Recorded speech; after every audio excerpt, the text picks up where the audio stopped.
Le Nouvel Esprit Public, Philippe Meyer, bonjour.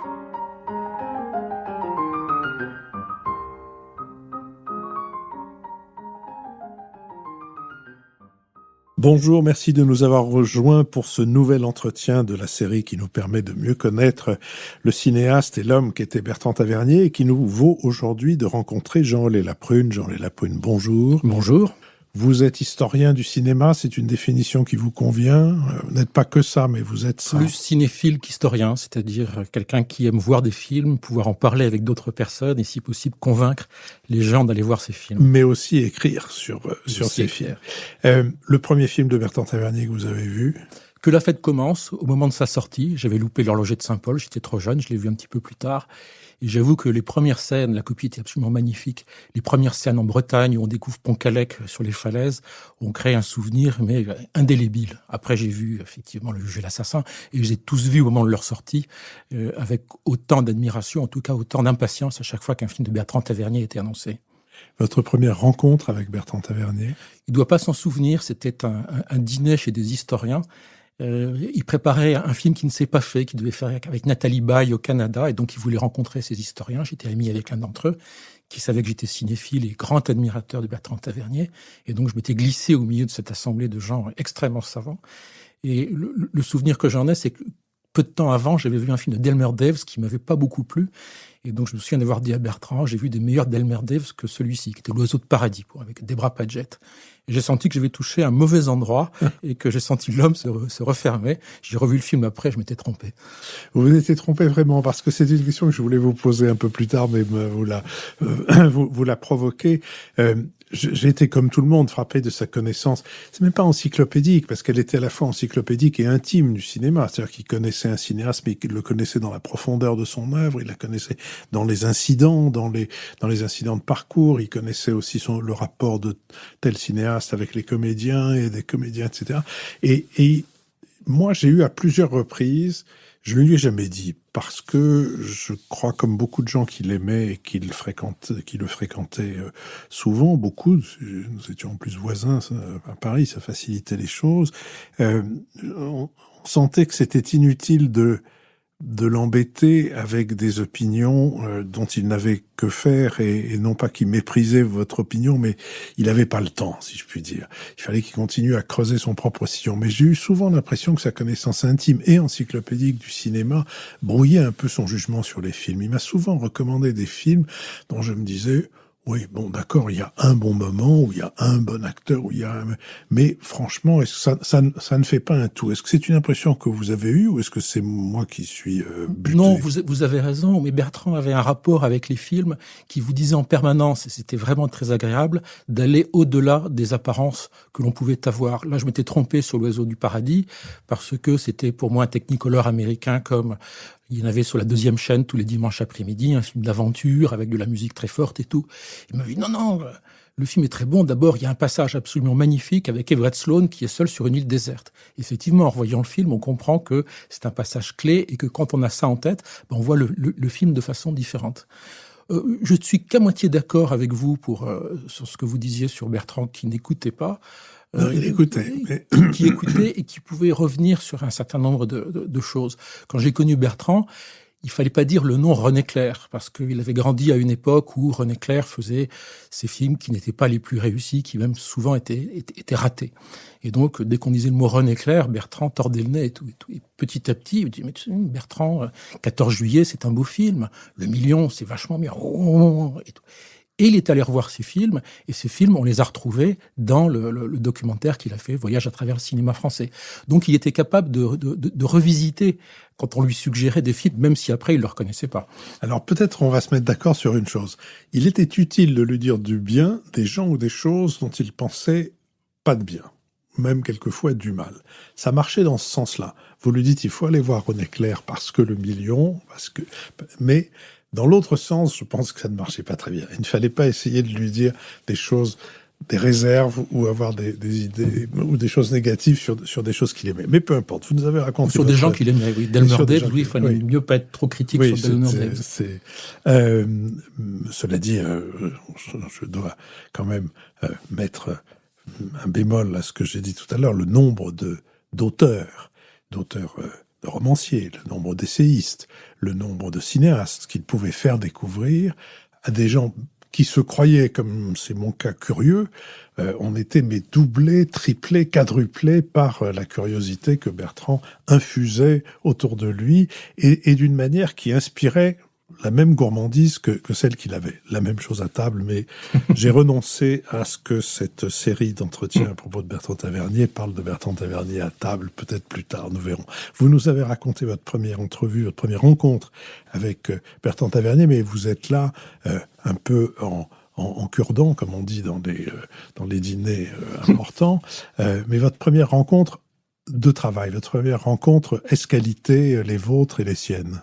Nous avions fondé à l'époque une chaîne qui existe toujours, mais plus sous cette forme, qui s'appelait Ciné Classique, qui ne proposait que des films en noir et blanc. C'était un avatar de Canal. Exactement. Et nous avions une émission à l'intérieur où toutes les semaines, nous invitions une personnalité à venir parler de cinéma. Et bien évidemment, Bertrand figurait parmi les premières personnes à être invitées et à venir parler des films qui n'étaient pas les siens. Ils étaient en noir et blanc. Et ça a été un déclic chez Bertrand. Et après, il se passait pas, allez, je vais dire un mois, mais souvent c'était beaucoup plus rapide, sans qu'il y ait un long coup de téléphone en disant il faut programmer ceci, il faut programmer cela.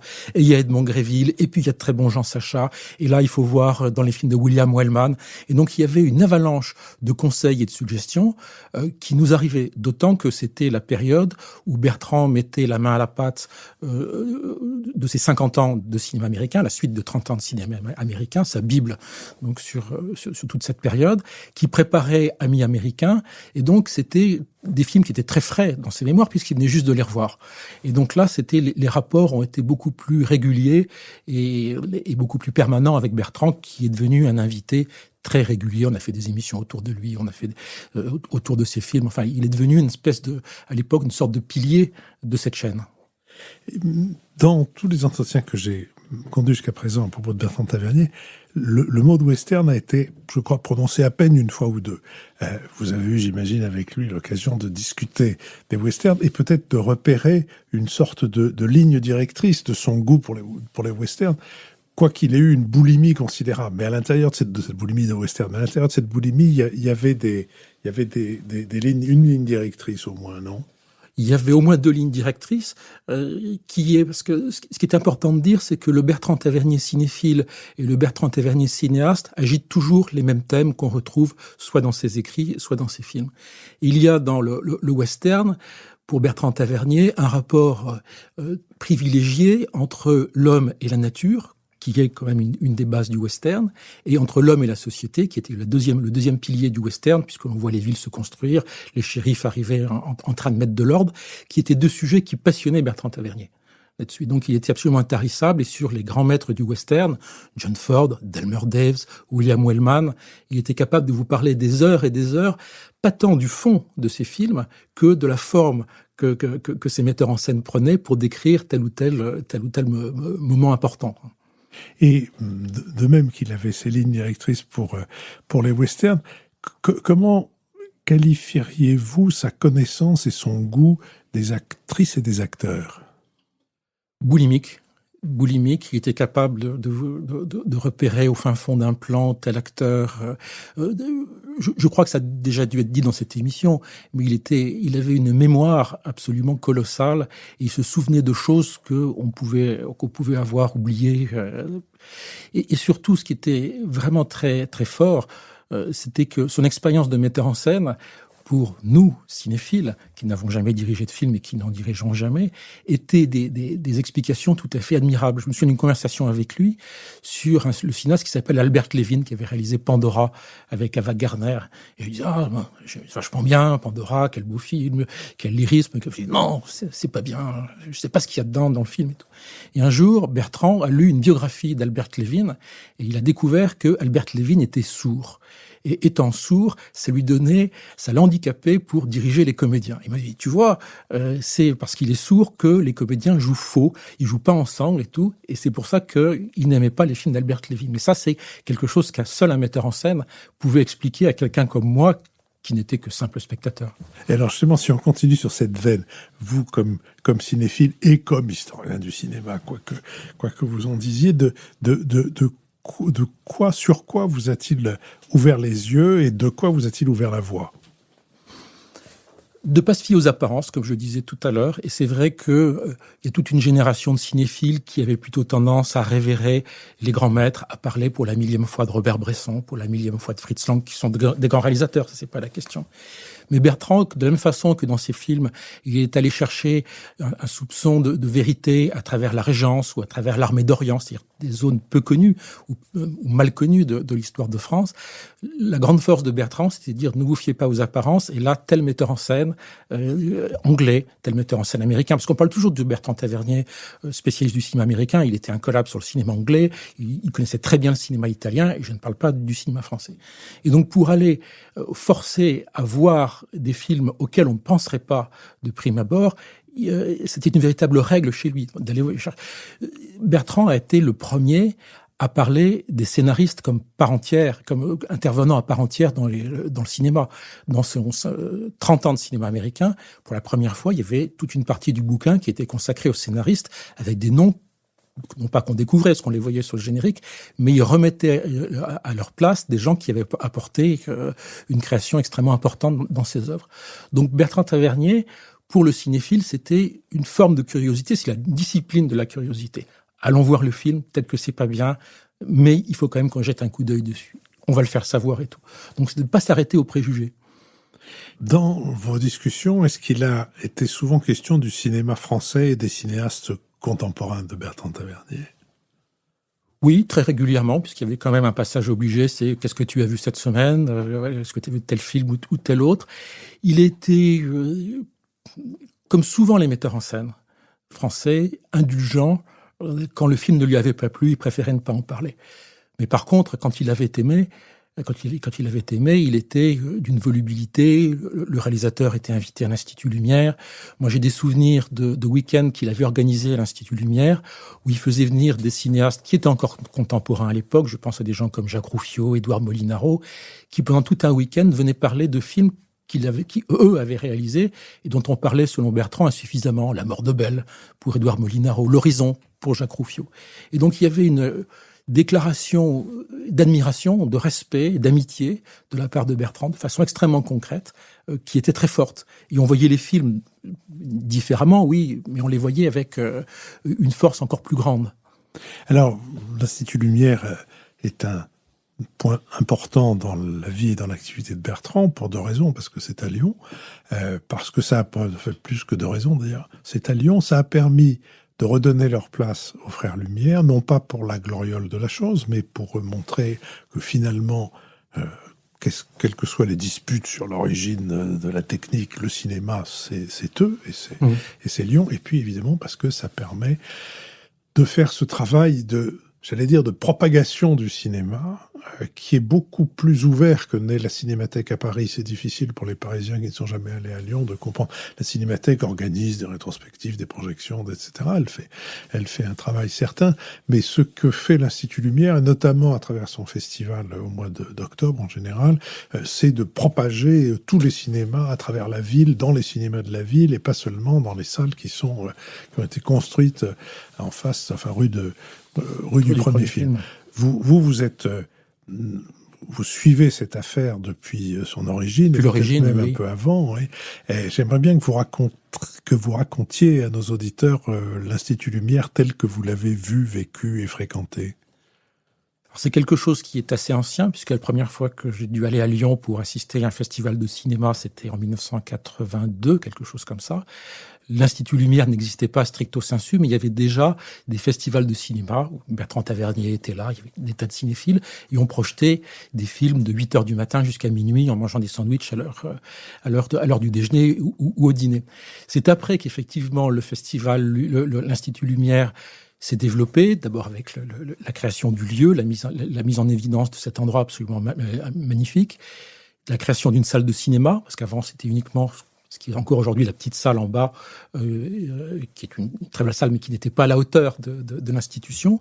Et il y a eu un certain nombre de week-ends qui ont été organisés. Et le grand moment pour le cinéphile pour ce qui concerne l'Institut Lumière, c'est effectivement le Festival Lumière qui a lieu tous les ans, où là, comme vous le décriviez si bien, c'est une ville entière, des salles pleines à craquer, des enfants, des personnes âgées, tout le monde, qui participent à la fête. C'est un festival très décontracté.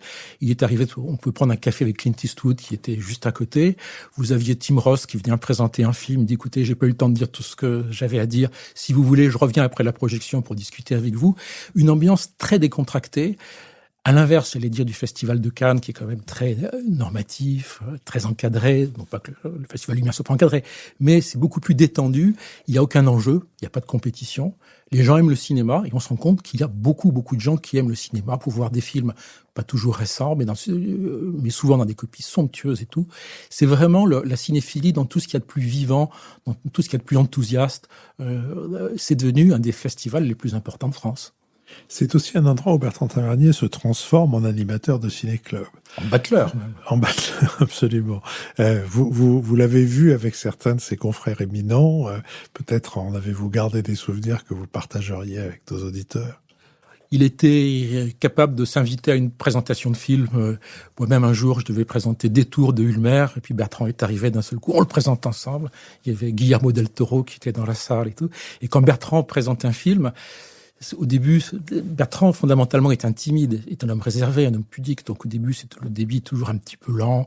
Il cherche ses mots. Puis, quand la machine a pris suffisamment de vitesse, voilà. Et puis, un film en amène un autre. Et puis, une scène en succède à une autre, et d'un seul coup. Et Bertrand s'enflamme jusqu'à ce que, très souvent, de faire dépasser le temps qui lui était imparti. Je me souviens, nous en parlions il y a quelques instants, de Pierre Rissian, quand Bertrand disait, je vais essayer d'être bref. Et Pierre Rissian qui disait, la dernière fois qu'il a vu ça, depuis qu'il a dit ça, ça a pris une demi-heure. Donc, il était assez volubile pour les choses qu'il aimait. Il y a autre chose à l'Institut Lumière qui me paraît porter sa marque, pas que la sienne, mais la sienne, c'est l'absence, comment dirais-je, de sectarisme. Le fait d'avoir reçu des scénaristes, des cinéastes de j'allais dire toutes les tendances, est-ce qu'il faut dire ça à propos des cinéastes? Mais enfin, faisons pas de mystère, il y a une vieille querelle entre les abonnés de Positif et les abonnés des Cahiers du cinéma, quoique quelqu'un d'assez méchant a dit que les Cahiers du cinéma avaient plus d'actionnaires que d'abonnés, mais cette querelle infecte un peu toute la presse. Quand il s'agit de rendre compte d'un film, et notamment quand il s'agissait de rendre compte d'un film de Bertrand, il fallait absolument, chez certains commentateurs, trouver la raison pour laquelle le film devait être mis plus bactère. C'était pas le cas de l'Institut Lumière et pour une raison simple, je pense, c'est qu'il y a deux personnes à l'Institut Lumière. Il y a donc Bertrand et Thierry Frémaux qui est d'une autre génération et qui a de l'admiration pour des réalisateurs et pour des cinémas qui sont pas évidents pour Bertrand. Je pense notamment à tout ce qui concerne le cinéma de genre. Thierry Frémaux n'a rien contre Mario Bava, alors que Bertrand était plutôt du genre à tordre le nez par rapport à ce cinéma-là, que Bruce Lee est une personne révérée par Thierry Frémaux. En tout cas, il a beaucoup d'admiration, alors que c'était pas du tout la tisane de Bertrand. Oui, mais là encore, vous parlez de films de genre tout à fait différents. Moi, je faisais allusion aux querelles un peu idéologiques. Et au fond, l'Institut Lumière, en effet, vous avez raison de rappeler le rôle qui joue Thierry Frémaux, que nous recevons dans cette série, bien sûr, sont exempts de cette volonté de régler des comptes qu'on retrouve dans d'autres cinémathèques. Ne serait-ce que parce que Bertrand, quand il était journaliste, écrivait aussi bien dans Positif que dans les cahiers du cinéma. Il se faisait même un malin plaisir à dire du bien de Samuel Fuller, cinéaste que l'on qualifiait de militariste et plutôt de droite dans les cahiers du cinéma, alors qu'il parlait de Delmer Daves dans Positif, ou plutôt l'inverse. Oui. Donc, il s'amusait quand même à mettre en avant des metteurs en scène qui, idéologiquement, n'étaient pas associés à la ligne de la revue. Alors venons-en à son dernière œuvre, qui est son voyage à travers le cinéma français, dans toutes les formes qu'il a prises, la forme brève, la forme longue, la forme développée, bref, en tout cas qu'on peut voir aujourd'hui maintenant sous la forme de deux coffrets de DVD ou de Blu-ray, et qui donc est le dernier travail, puisqu'il n'a pas pu faire le film de fiction qu'il avait prévu de faire et qui n'a pas trouvé son financement. j'imagine que pendant la fabrication de ce voyage à travers ces différentes formes, vous avez été un interlocuteur pour Bertrand et que vous en gardez quelques souvenirs que vous pourriez partager. J'étais plus un mur sur lequel il pouvait renvoyer des balles, car quand même Bertrand a une connaissance du cinéma français, de façon générale, qui est absolument encyclopédique. Il connaissait des tas de choses, mais il avait besoin d'en savoir davantage. Donc, pour lui renvoyer la balle, il fallait l'envoyer dans des coins auxquels il ne pensait pas nécessairement. Bertrand, tu savais qu'il y avait des films français en couleur, des longs métrages de fiction réalisés avant la guerre? Non. Donc, d'un seul coup, on lui montre La Terre qui meurt de Jean Vallée. Et voilà, c'est une révélation pour lui. Bertrand, est-ce que tu connais un metteur en scène qui s'appelle Louis Valeret, qui a réalisé 2 films, quelques films courts, et qui a fini comme ingénieur dans l'usine Péchinet, quelque chose comme ça, mais qui a fait 2 films remplis de poésie? Non. Et Bertrand se précipite là-dedans et s'en nourrit. Il s'en nourrit. Donc c'était plus aller rechercher dans des angles un petit peu méconnus du cinéma, ou pouvoir affirmer ses convictions sur des choses qu'on connaissait un petit peu, mais pas beaucoup. Je pense à quelqu'un comme Jacqueline Audry, une des rares réalisatrices du cinéma français des années 40-50, qui n'avait pas une bonne réputation, parce que c'est vrai, ses derniers films, comme ceux de René Clair dont on parlait tout à l'heure, c'était pas les meilleurs. Et par contre, quand on replongeait un petit peu en arrière, donc là, il fallait revoir ça, d'un seul coup, c'était une révélation, parce que c'était des très bons films. Tout n'était pas très bon, mais les bons films, Gigi était un film absolument merveilleux et magique, que nous redécouvrions à partir de ce moment-là. C'était plus une caisse de résonance qui cherchait par rapport à toutes ces connaissances que un écrivain, un auteur qui lui aurait écrit un scénario que lui-même a parfaitement écrit et rédigé. Oui, cependant, vous aviez cette connaissance-là. D'où la tenez-vous, d'ailleurs? D'où sortez-vous ce Gigi que Bertrand n'avait pas vu et que vous lui faites voir? Ou bien Ça se trouve en DVD, on a assisté à des projections. Gaumont régulièrement nous a ouvert sa salle de projection pour voir des copies de films sur lesquels on se posait des questions. Il y avait des VHS qui existaient encore à l'époque. On trouvait des choses, les souvenirs. Mais les souvenirs, c'est quand même très très fugace, très volatile. Donc il faut toujours se replonger à l'intérieur. Et parfois on a des bonnes surprises et parfois des mauvaises surprises. Une bonne partie du voyage à travers le cinéma français est une œuvre totalement personnelle de Bertrand, où il rend hommage à des maîtres et il rend hommage à des amis. Ceux qui sont parmi les vedettes du voyage à travers le cinéma français ne sont pas nécessairement les cinéastes les plus connus. Je pense à Jean Sacha, je pense à Edmond Gréville, à qui il rend hommage parce que ce sont il a aimé aussi les individus, en plus des films. Oui, mais il s'était prémuni de tout reproche à l'avance en expliquant que c'était son voyage et le voyage de personne d'autre. C'est d'ailleurs ce qui fait probablement le succès très au-delà de cinéphile, j'allais dire, au sens étroit du mot. C'est ce qui fait le succès de cette série de DVD. Et le fait que ce soit l'émanation d'un metteur en scène qui a réalisé des films et qui explique, regardez chez Anatole Litvak dans Cœur de Lilas, ce mouvement de caméra, comment il est compliqué à faire. Regardez dans Prends la route, il y avait vraiment un orchestre qui était sur le plateau pendant ce long mouvement de caméra qui accompagne Pilset Abbé. Il donnait des explications que le commun des mortels ne pouvait pas avoir. Il expliquait en tant que metteur en scène en quoi ce passage, ce plan, cette réplique était remarquable. Et à la fin de tout ça, je veux dire, quand vous avez vu ce voyage réalisé, de quoi avez-vous eu envie de parler avec lui? De Lyon. Parce que c'est curieux, je lui ai dit, mais c'est la première phrase que je lui ai dit, c'est bien, le film il commence sur Lyon, il se termine sur Lyon. Il m'a fait, naturellement. Et quand vous en parlez aux autres, qu'est-ce que vous mettez en avant de ce voyage à travers le cinéma? Que nous vivons, en tant que cinéphiles, amateurs du cinéma, de simples spectateurs, au milieu d'un océan de choses, de films absolument merveilleux qu'on a trop tendance à oublier. Que, effectivement, La Grande Illusion ou La Règle du jeu sont des grands films. On les connaît, il faut les montrer aux jeunes générations et tout, mais ce ne sont pas des arbres qui cachent la forêt. Il y a des dizaines et des dizaines de films tout à fait intéressants, tout à fait bien, parfois des chefs-d'œuvre oubliés, des chefs-d'œuvre méconnus, et ce sont ceux-là qu'il faut mettre en avant, c'est ceux-là qu'il faut montrer. C'est beaucoup plus riche, tout ceci est beaucoup plus riche que ce que l'on peut imaginer. Et je vois beaucoup de films, J'en découvre encore tous les jours des films absolument remarquables, totalement oubliés, totalement méconnus. La femme de ma vie de Guy Lefranc est un film qui n'existe pas en DVD, qui n'existe pas en VHS, qui n'est jamais passé sur une chaîne de télévision, avec Jeanne Moreau et Madeleine Robinson, qui est un film merveilleux. C'est le seul film qui était co-dialogué par Michel Audiard et Henri Janson, qui l'un et l'autre avaient mis la pédale douce et travaillé beaucoup plus dans la subtilité qu'ils le feront par la suite. Jean-Léa Lapointe, nous ne terminerons pas cet entretien sans que vous nous ayez dit où on trouve ce film et comment vous avez pu le voir et comment nous pourrions le voir. J'ai une copie 16 mm, donc je suis prêt à organiser des projections. Encore faut-il trouver l'autorisation des auteurs. Parce que, oui, c'est aussi un des problèmes, c'est de trouver l'autorisation des auteurs et ensuite, éventuellement, de le faire passer.